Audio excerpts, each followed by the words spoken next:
দেখো এটা আমাদের পানা মহারানী, দেখো বসে আছে ভূতু। কিন্তু আমার কথা হচ্ছে এইটা কি, এই জিনিসটা কি? ও কেন কিছু খাবে না?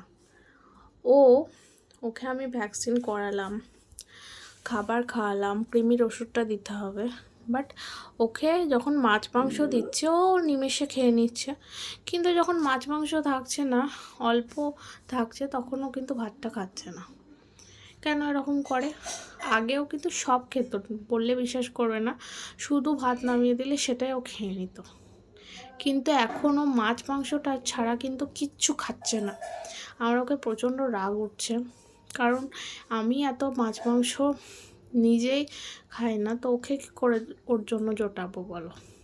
তবু ওর জন্য আমি বেশিরভাগ চেষ্টা করি মাংস না থাকলেও মাছটা এনে দিই, কিন্তু ও তারপরে ওর হচ্ছে না, ওকে প্রত্যেক দিন মাছ মাংস খেতে হবে।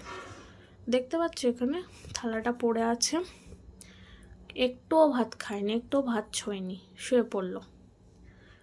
ওটা রাতে হয়তো খিদে লাগলে খেয়ে নেয়, কিন্তু এমনিও খাচ্ছে না। ও না খেলে ওর ওষুধ আছে, ওষুধ আমি কী করে খাওয়াবো এখন?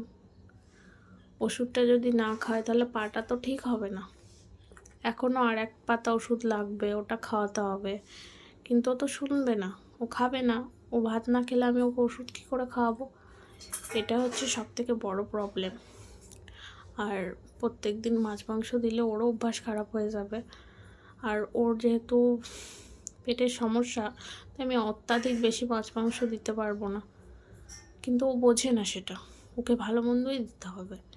ভালো মন্দ খেলে তো হবে না, ভালো মন্দটা হজমও তো করতে হবে, সেটা বোঝে না।